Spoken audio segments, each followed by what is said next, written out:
This is the Sustainable IT Insights channel with David Daoud, hosted on the Bright Talk Network. As a principal analyst at the advisory firm Compliance Standards LLC and host of the Trending Paths podcast, David brings you this new episode exploring the challenges of managing sustainable IT practices. Thank you for tuning in to this latest episode. This is David Daoud, principal analyst at advisory firm Compliance Standards LLC. Over the past years, electronic recyclers and IT asset disposition companies have broadened their certification portfolio to include standards like R2, e-stewards, at least 3 flavors of ISO, namely ISO 14001, 9001, 45001, as well as NAID for data destruction. These certifications, although not required by law, are standards that the industry endorses as a way to self-govern its practices, but also adopted under the pressure of some clients, not all, but some. On the data security front, NAID has been sort of the standard specific to data destruction, a certification that has been championed by some IT managers, facilities teams, and procurement professionals within the clients of ITAD companies. But recently, at Compliance Standards, we have been observing the rise of a different group of security professionals within large companies who have been essentially working to impose new standards for their organization's IT asset disposition practices, among other things. Larger organizations are now giving more responsibility or oversight on some ITAD areas to the Chief Information Security Officer, the CISO, for risks and on the compliance teams, essentially elevating the ITAD risk to above and beyond the traditional immediate stakeholders of IT and procurement. This trend is good news for enterprises because it is a recognition that ITAD security is crucial, and we have to partly thank Morgan Stanley for this. For ITAD companies, this is both good and bad news. On the one hand, elevating ITAD security is an opportunity to broaden the ITAD stakeholders in the enterprise and could help strengthen ITAD as a critical function and therefore a sustainable business. It's bad because compliance will eventually cost money. 2 standards are emerging as important for big organizations. They are ISO 27001 and SOC 2. And to understand what they are and what are their differences, I invited my colleague, Luis van der Westhuizen, to bring the clarity to our audience. Luis is our principal analyst for compliance at Compliance Standards. He leads our consulting unit, helping all sorts of corporate clients, not just in ITAD, but in a variety of sectors, plan and implement systems and organization control. And of course, if you are curious, feel free to contact us at the contact information displayed here. Luis, thank you for taking a moment of your busy schedule to educate us about these certifications. I have a number of questions, but you know what? I'm going to take only a few minutes of your time to go through the basics. The first question, I suppose, is can you briefly explain the key differences between ISO 27001 and SOC 2 in terms of scope and in terms of focus? Yeah, for sure. Happy to talk about this stuff, man. It's exciting, isn't it? Absolutely. So, for ISO 27001, the focus is, it's really a global framework, right? So when you're looking at ISO 27001 versus SOC 2, SOC 2 is more of a United States recognized standard, right? So it was created by the AICPA here in the United States. It's definitely gaining traction in other parts of the world too. But in comparison to ISO 27001, ISO is a global standard, and it's really intended for any organization that is interested in improving the security around sensitive data, right? So it doesn't matter what type of industry you're in. There's always a need for security, and you can do that. With SOC 2, it's geared more towards service providers. And so you typically share the SOC 2 report with your stakeholders and key people, right? It's not a public shareable report, and that's the difference. Now, ISO and SOC 2 overlap very closely in terms of like the controls that would meet both standards. But the scope is a little bit different because, in a SOC 2, you can define the boundary of that system, and you can, hone in on a particular application, say, if that's what you wanted to do for your SOC 2, and then you decide what trust principles you're going to look at. In SOC 2, there's security, privacy, confidentiality, processing integrity, and availability. In ISO, it's more an information security management framework, right? So it's looking at security as a whole, and it's looking at security, across all types of sensitive data and for the entire organization. So those are the key differences. And you said a moment ago that one is geared towards sort of a U.S. audience, one is more international. Do you see cases where companies are sort of deploying both certifications because of their corporate requirements and responsibilities? Yeah, so it's fairly easy to comply with ISO 27001 if you're already doing SOC and vice versa, right? Because the controls are very closely aligned. Now, keep in mind that the scope could be different. So as long as the scope of your SOC 2 and the scope of your ISO is closely aligned, then it's easy to kind of do that dual compliance piece of it. But if you're doing a SOC 2 on, say, just one application, but you're trying to do ISO 27001, it's difficult sometimes to make the case, especially with the certification body, to say, we're going to do ISO 27001, but we're going to focus only on one application, even though we have, 20 different applications and, multiple locations, and we're in different countries. So, as long as you're dealing with smaller organizations that have, a scope between the SOC 2 and the ISO aligned very closely, then dual compliance is very easy.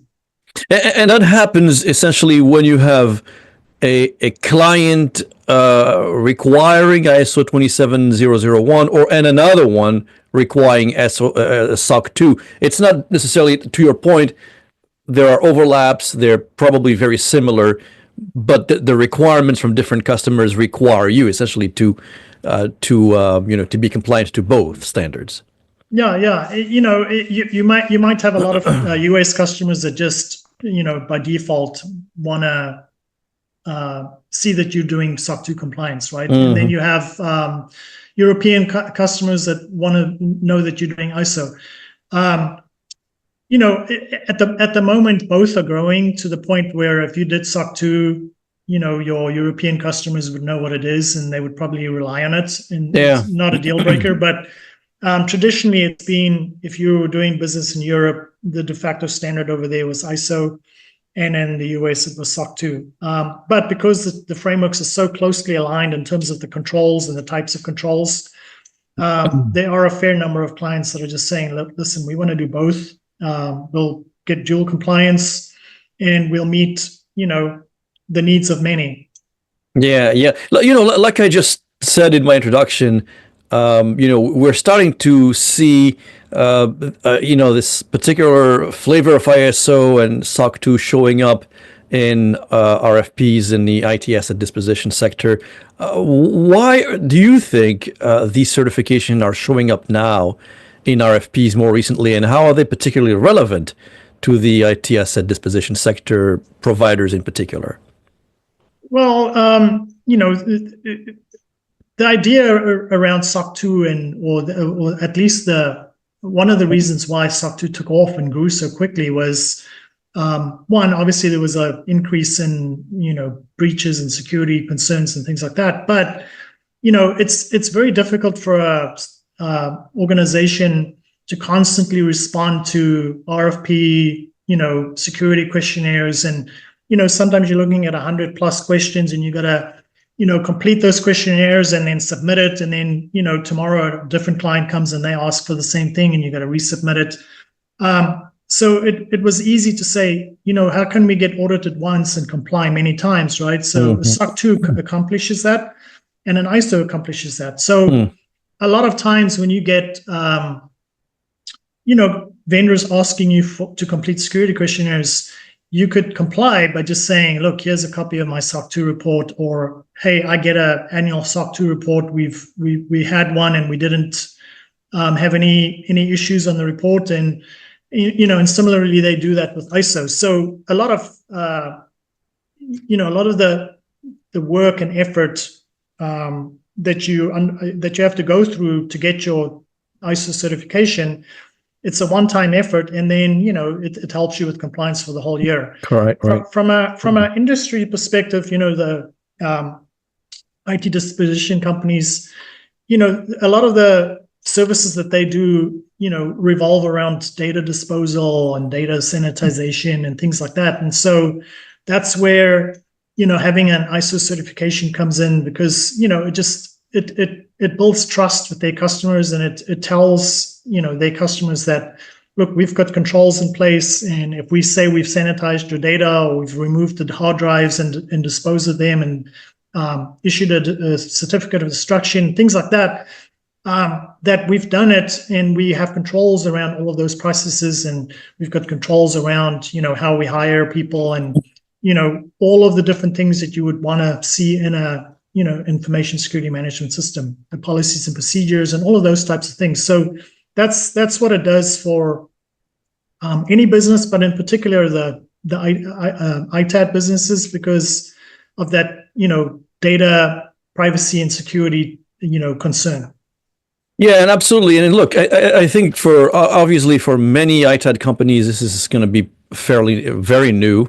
Up until recently, up until now, when you talk about security standards, data security standards within ITADs, it's typically NAID, NAID. Those are NAID standards, and those NAID standards is specific to data destruction, and most of the time it's specific to the securing the device itself. Right. Whereas ISO 27001 and SOC 2 is more about organizing the security posture within the company, structurally speaking. It's not specific to the device only, although obviously securing the device is important through NAID, etc.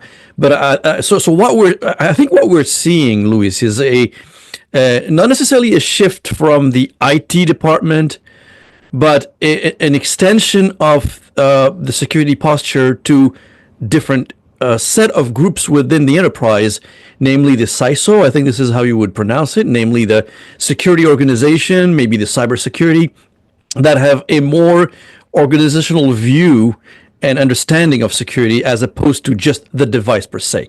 Now, obviously, this is going to add more costs to ITAD companies. So, however, are there any benefits of obtaining ISO 27001 and SOC 2 for any company operating in a tech or in the industrial sector?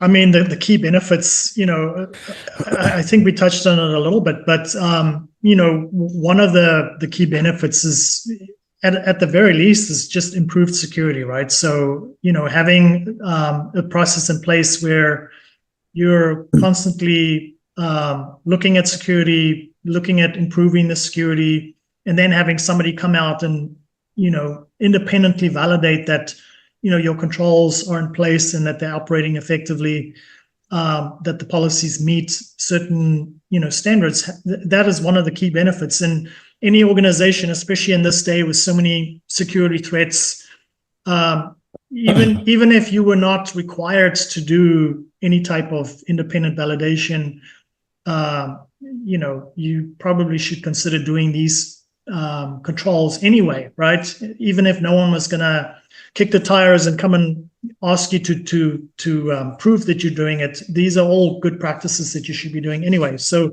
there's the just the general benefit of improved security, but then in some cases it helps you with certain compliance requirements. Customer trust is a big one. Demonstrating that you've committed to information security and it just improves confidence overall in doing business with with your customers. It could give you a competitive advantage. There are some businesses that will not do business with you if you don't have a certification. It's just the way things have evolved, and as security risks continue to evolve and grow, I can only imagine that this is not going to be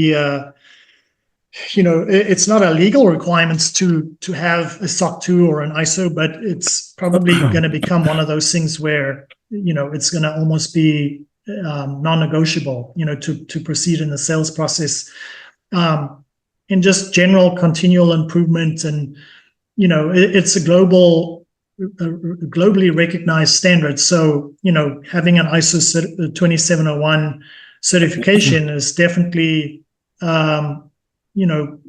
something that will just give your business credibility in the market. Yeah, absolutely. And look, I mean, I have observed, many of my clients' security postures, and of course, my expertise is not on what you do, but I could say that they spend a lot of money on securing their facilities, their processes. I mean, entry points are generally secured. You enter or exit without them knowing, what kind of flow is taking place. They have cameras everywhere. They have, I think most of the companies that we track typically have, at least the basics for going through the process. And speaking of which, let's talk a moment about the process of rolling out these standards. What are sort of the steps that you see that that interested companies should take when pursuing ISO or SOC 2 certification?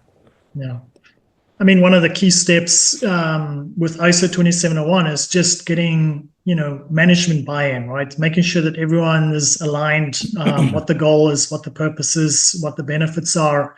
Getting your key stakeholders to buy off on it, to take it seriously, and then kind of working on what that scope would look like. Performing a very thorough risk assessment. The risk assessment is a requirement of getting your ISO certification, but the risk assessment is where you go through the different motions of the different technology and the different risks facing your business, and using formalized risk management methodology, coming up with reasons to implement certain controls or to not implement certain controls, right? So ISO 2701 has got about 93 controls on their Annex A, across 4 major domains, and you need to decide which of those controls are applicable to your unique circumstances, and then you need to implement those controls. And you can decide that some are not applicable, but you need to use your risk assessment to make that determination, right? So doing a risk assessment and then deciding what the risk treatment would be. So based on those risks, how are you going to treat those risks, right? So can you accept the risk? Do you implement controls? What are those steps that you're going to take? Developing policies around, around those, risks that have come up, policies and procedures, and then, implementing those controls, doing an internal audit, a very thorough internal audit. Once you've got everything implemented, and then moving to the actual external audit phase. So in a typical ISO 2701, you have the implementation phase where you implement everything. You've got the internal audit phase where, somebody's looking at everything and making sure that you've complied with the standard. Then you've got an external auditor that audits the controls that you put in place and validates everything. And then you've got a certification body that will collect that information from the audit firm and make sure that they are happy with everything. And then they issue the certification. And your certification, maybe I'm jumping ahead here with, what we're talking about, but, those are the key steps. But I should mention that on an ISO 2701 certification, you typically have, full audit in year 1. And then you have what they call a surveillance audit in year 2 and 3. So the effort in year 2 and 3 is a lot less, versus, and just for the sake of comparing SOC 2 and ISO, the SOC 2 examination happens every year. So every year you go through the entire audit, start to finish, with the ISO 27001, your first year is your full audit, your second year is a lesser effort, the surveillance audit, year 3 is a surveillance audit, and then in year 4 it resets and you start over with the full audit again. Yeah, sort of that gives the impression that it's a lengthy process. How long does it typically take to achieve compliance, and what factors? I would imagine a lot of them probably would affect the timeline. Yeah, so again, it's case by case. I would say a typical implementation from start to finish. Just the implementation phase alone would probably be around 3 months if you were doing an accelerated version of this. Okay. But it's dependent on, where you are, how many controls do you have in place already, what does your technology look like? Are you cloud-based? Do you have physical locations? Do you have your own data center? So there's a lot of other factors that play into how long it takes to implement. But for the most part, ISO 27001 has got a lot of overlaps with SOC 2, but there's also a lot of documentation that you have to do, in year 1 to satisfy, the requirements, right? So they have a way of documenting certain things like your statement of applicability, your risk treatment plan, your internal audits, all of those types of things. It all requires documentation, and so 3 months would be an aggressive timeline. It probably would take longer depending on other factors. But I would say the key with all of this is starting early. Yeah, because quite often I'll have clients come up and go, "Man, we're going to lose a big deal if we don't have ISO in the next 3 months, right?" And it's just too quick. I mean, you can't do it that quickly, right? There's too many people involved. You got to get a CPA firm to do the actual audit. You got to implement it yourself. You got to get internal audits to review it. And I should mention too that with internal audit, it doesn't mean that you need to have an internal audit function, right? Because a lot of companies just don't have the capability to have an internal audit function.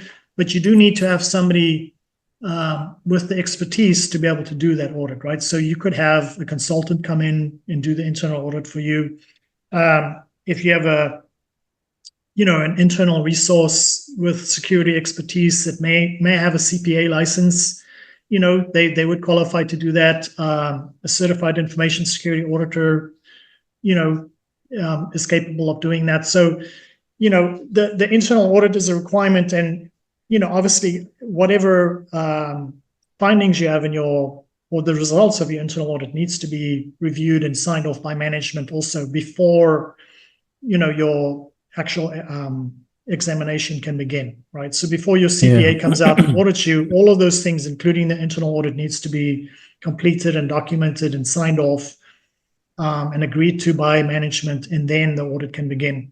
There's a lot of moving parts to it, but if you structure it and you plan it and you work on it, I always say, making a little bit of progress every month is better than making no progress, right? And so starting early and making sure that you don't overwhelm yourself or your internal resources in starting early, rather than trying to adjust to an immediate need because some big client came by and said, "We want to do business with you, but only if you have an ISO," right? And so getting ahead of it is my recommendation.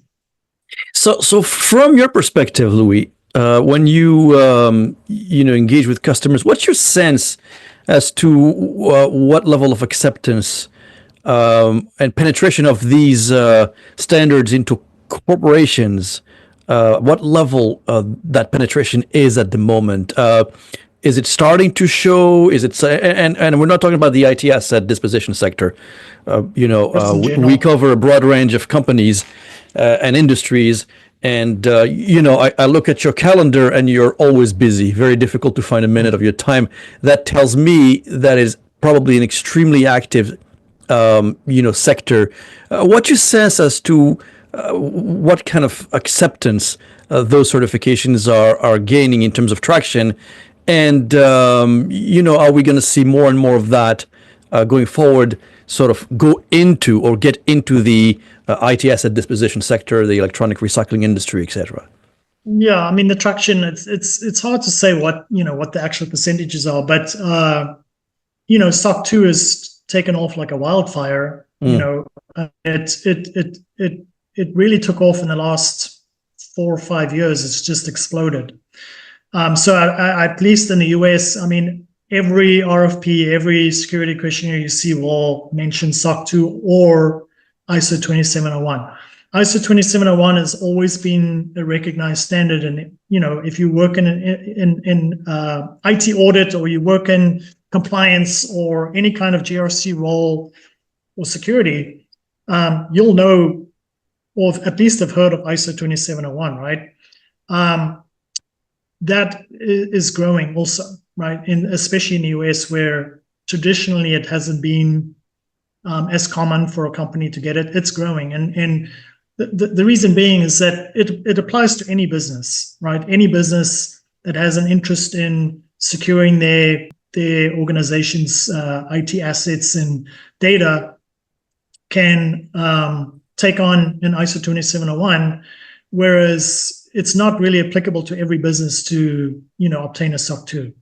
So so it's definitely growing, and these things have a tendency to explode overnight, where suddenly everyone is going in one direction. And but I will say, it's not a bad thing.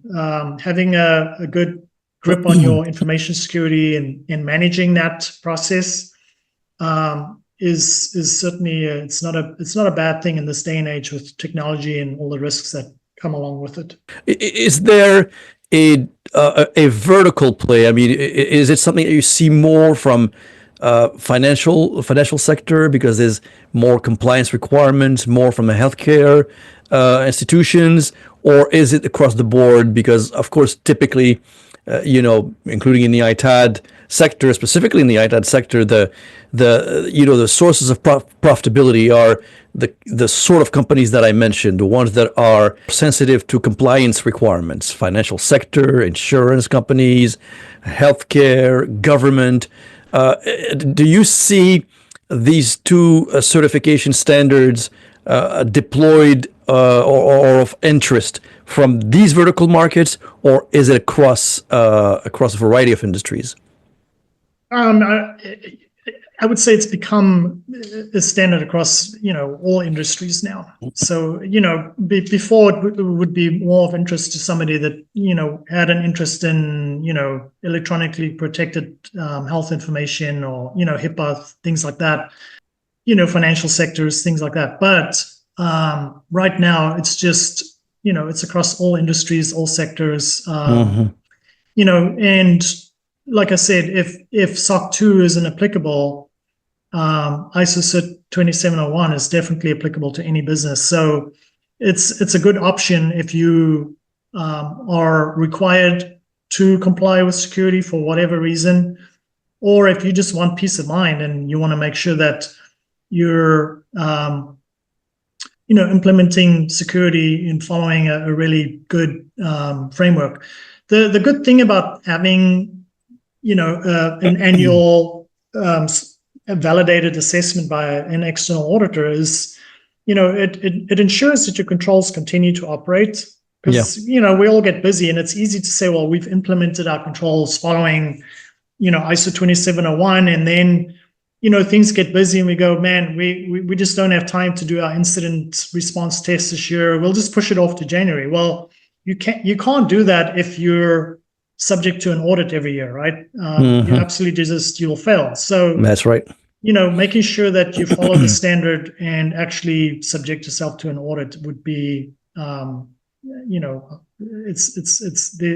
we talked about the benefits earlier, but that's what I would say is making sure that you do this for the right reasons. Yeah, absolutely. And for companies considering these certification, what resources or external support would you recommend? Of course, apart from us, which we should be the first ones. But what else? What would you recommend?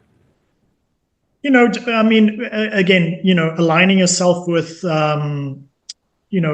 experts, internal or external, because making sure that everyone understands the why behind it, and then just using consultants to, fill those gaps that you may not have in your organization. I hear a lot of organizations using, GRC tools, for example, and some of those tools can, accelerate your ability to comply, but you still need an expert to, manage that process, to review the supporting items that feed into that system, to make sure that it's going to meet auditing standards, right? Because the software won't do that for you. And just making sure that you get help when you need it, but absolutely do not wait until the last minute, because it will just stress you out, and it's very tough on your process owners when they have to jump through hoops in a short period of time to try and comply, right? So using consultants when necessary, using internal resources if you have them, making sure that you have people that understand the process and the importance of it, and then looking at it as an opportunity, not as a chore or anything like that, but just understanding that it's really, really important to have good controls in place, and definitely like I said, there's other tools that you can get access to, but it requires effort and time, right? And absolutely. So those are things you got to think about. Yeah, I was going to ask you what's your sort of a key takeaway, that you would recommend service providers such as ITAD companies to consider. But I guess that probably was it. I think that was great. I would say so. Well, listen, thank you so much, and hopefully, we'll do more of these going forward, as of course questions arise from clients and listeners and others. And Louis, thank you so much, and we'll talk to you soon. Nice talking to you. Bye-bye. Bye. You just listened to an episode of the Sustainable IT Insights channel. Please subscribe to this channel. More information can be obtained here and on our podcast website at trendingpaths.com. Until our next talk, thank you and goodbye.